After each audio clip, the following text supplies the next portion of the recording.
Mike Wolfe's sentencing shocked viewers across America when the American Pickers star was led away in handcuffs.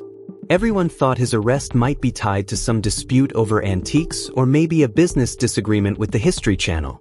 But according to breaking news reports, Wolfe was arrested because the death of his former co-host Frank Frits wasn't from natural causes as everyone initially believed. Instead, investigators now classify it as premeditated murder. Medical reports showed that Frits was found with lethal levels of medication in his system. He had been deliberately overdosed, and prosecutors charged Wolfe because they believed it was calculated, not accidental. Drugging your former business partner, someone who trusted you completely, is beyond comprehension. Some would even call it evil. While many fans believed the tension between the two Pickers was just for television ratings, the reality was far darker. Wolfe was already behind bars, facing serious charges for what prosecutors described as a revenge killing motivated by jealousy and greed. However, reports on social media surfaced showing that Wolfe initially had his charges temporarily downgraded as investigators worked to gather more evidence. Another post revealed that Wolfe was first arrested after a crew member from American Pickers placed him at Fritz's home the night he died. The Iowa State Police launched a thorough investigation and uncovered damning evidence, including Wolfe's fingerprints on medication bottles and suspicious text messages he had sent to Frits. These findings pushed the authorities to pursue first-degree murder charges. The investigation into Frank Fritz's death began when the medical examiner noticed inconsistencies in his toxicology report. The official cause of death had been announced as complications from his stroke, but the autopsy revealed dangerous levels of prescription medications in his system, levels far beyond what would have been prescribed for his condition. This immediately raised red flags, especially since Frits had been carefully following his medication regimen during recovery. The Iowa State Police quietly opened an investigation focusing on who had access to Frits in his final hours. What they discovered shocked even veteran detectives. Security footage from Fritz's neighborhood showed Wolfe's vehicle arriving at the residence late at night, about 3 hours before emergency services were called. Later that night, it was Wolfe who called 911, claiming he had stopped by to check on his old friend and found him unresponsive. When paramedics arrived, they found Frits with no pulse. Attempts to resuscitate him failed, and he was pronounced dead at the scene. Initial reports suggested his death was related to his previous stroke, but the toxicology results painted a very different picture. What made investigators especially suspicious was Wolfe's behavior immediately following Fritz's death. Instead of mourning, he moved quickly to assert control over Fritz's collection and intellectual property. Within 48 hours, Wolfe had already contacted Fritz's attorneys about acquiring rights to his name and image for future American Pickers merchandise. According to testimony from production staff, he also immediately moved to access Fritz's storage locations, which contained valuable antiques that had never been featured on the show. Several crew members reported that Wolfe seemed unusually focused and not particularly grief-stricken when discussing business matters so soon after Fritz's passing. When detectives searched Wolfe's residence and office, they discovered a hidden safe containing several unlabeled prescription bottles, later identified as the same medications found in Fritz's system. Most damning of all was a journal found in Wolfe's travel bag, where he had written extensively about his growing resentment toward Frits. Some entries dated back years, showing increasingly hostile language. In one entry from just weeks before Fritz's death, Wolfe wrote, "F thinks he can come back and take half the spotlight again. He forgets that without me there would be no show. He's become a liability. The network is showing me there's only one way to save what I've built." During the 6-week trial, Wolfe appeared surprisingly calm, sitting quietly next to his attorneys as the prosecution laid out how he had methodically planned Fritz's death. The jury heard compelling evidence that Mike Wolfe had been researching untraceable poisons and ways to make a murder appear as natural causes. His internet search history revealed alarming queries such as, "Can stroke medication interactions be detected after death?" and "How to make someone's death look like stroke complications." The prosecution argued that Wolfe saw Fritz's previous health issues as the perfect cover, exploiting them for a calculated murder. Former American Pickers crew members took the stand, describing the disturbing shift in dynamics between Wolfe and Frits in the years leading up to Fritz's departure from the show and, eventually, his death.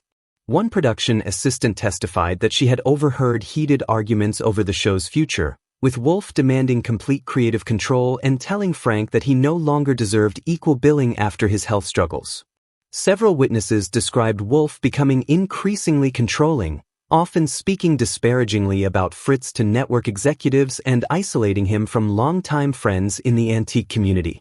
Perhaps the most emotional testimony came from Danielle Colby, who reluctantly testified for the prosecution. Fighting back tears, she recounted confronting Wolfe about his behavior toward Frits.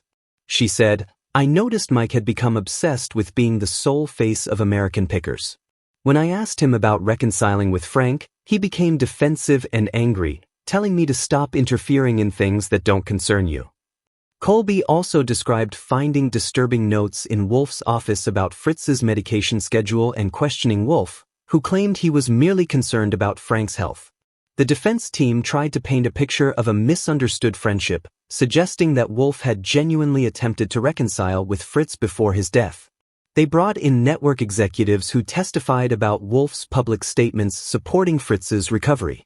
However, this defense was severely undermined by testimony from Fritz's personal physician, who stated that while Frits was concerned about his health, he remained optimistic about his recovery and had been making plans to launch his own antique business. The doctor also confirmed that he had never prescribed the medications found in Fritz's system at such high doses. During cross-examination, Wolfe's carefully controlled composure began to crack. When asked directly if he had given Frits the medications, Wolfe snapped at the prosecutor, shouting, "You have no idea what it's like to build something from nothing and watch someone else take credit, to smile for the cameras while everyone thinks he's just as important to the show's success."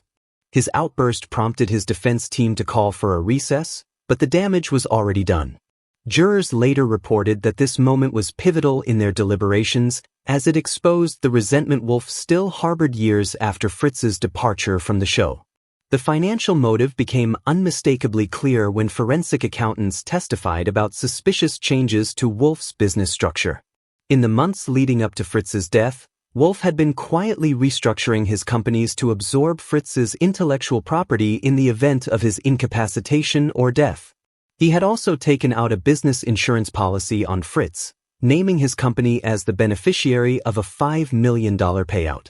Additionally, prosecutors revealed that Wolfe had established several shell companies that Frits had been unaware of, transferring valuable antiques into these entities, totaling over $2 million in assets.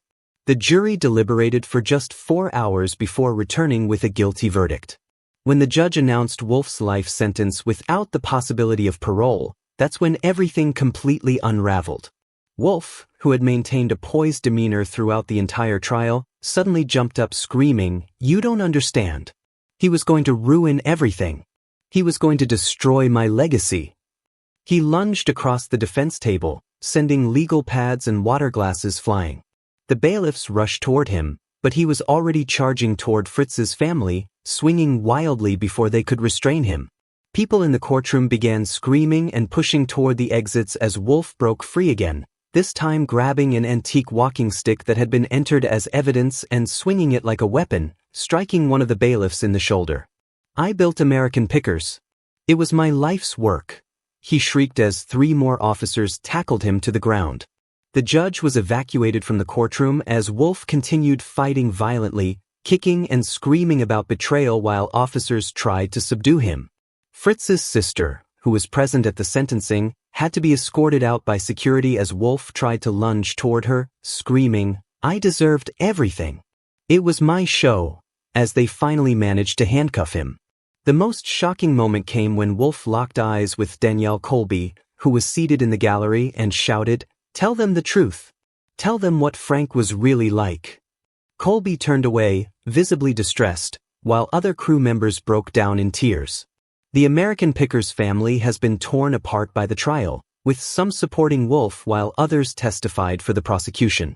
Court documents revealed that Wolfe had been systematically turning crew members against Frits in the years before his death, creating deep divisions within the production team that may never heal. As security personnel struggled to control Wolfe, he continued his tirade, revealing even more shocking details. He was going to start his own show, he screamed. He told me I was obsolete, that the network wanted him back. Courtroom reporters described the scene as surreal, with at least 3 people injured, including Wolfe's own defense attorney, who was struck by a flying water pitcher. Even as they dragged him from the courtroom, he continued shouting about betrayal and his legacy, claiming that Frits had planned to destroy him. Legal experts later commented that his violent outburst effectively destroyed any chance of a successful appeal, as it directly contradicted his defense team's argument that he was a misunderstood businessman incapable of violence. In the days following his courtroom meltdown, former friends and colleagues of Wolfe came forward with stories that cast new light on his character. Former American Pickers producer Thomas Reynolds described instances where Wolfe would fly into rages behind the scenes when things didn't go his way. He maintained this perfect folksy image on camera, Reynolds said, but off camera he could be terrifying, especially to junior staff.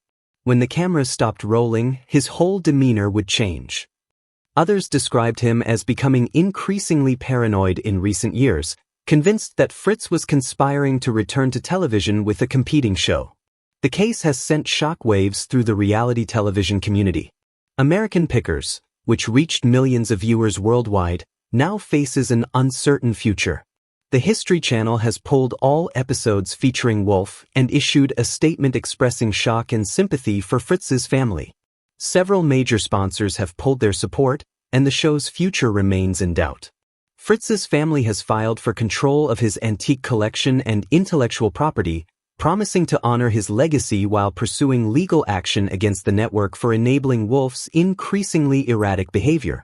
Mental health experts who have analyzed the case suggest that Wolfe may have been suffering from narcissistic personality disorder, exacerbated by his years in the spotlight. Dr. Robert Keller, a forensic psychologist who followed the trial, explained, "While this doesn't excuse his actions, it helps explain the disconnect between his public persona and private behavior.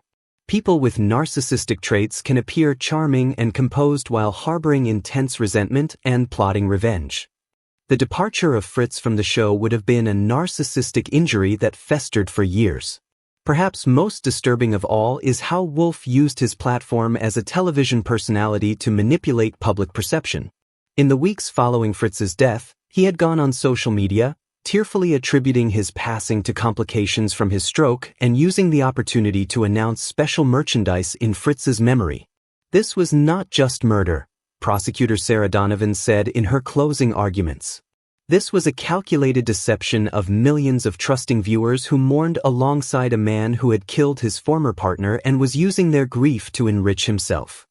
Investigators found that over $1 million had been raised in the weeks following Fritz's death, with much of it diverted to accounts only Wolfe could access. As Mike Wolfe begins his life sentence, former viewers and supporters are left to reconcile the public image of a passionate antique collector with the reality of a man capable of murder and courtroom violence. Many have expressed feeling betrayed, not just by Wolfe's actions but by the years of deception.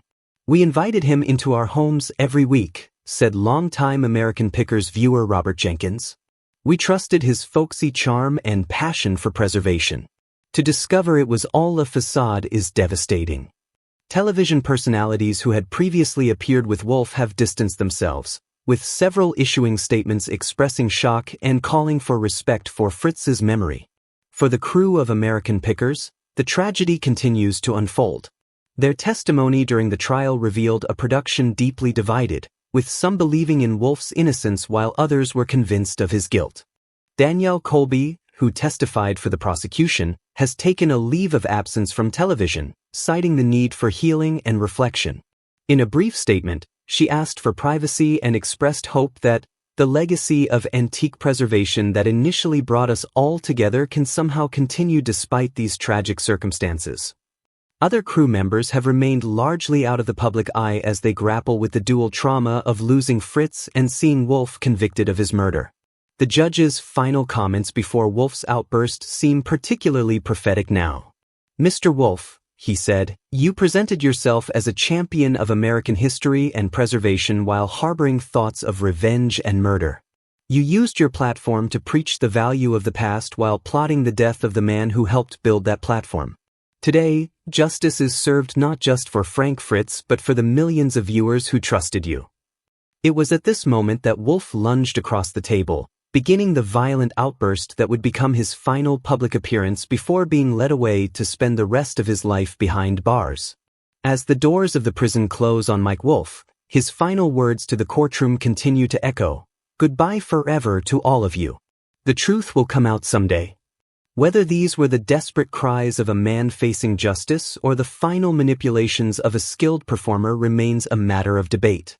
What's certain is that the world of American pickers and reality television will never be the same.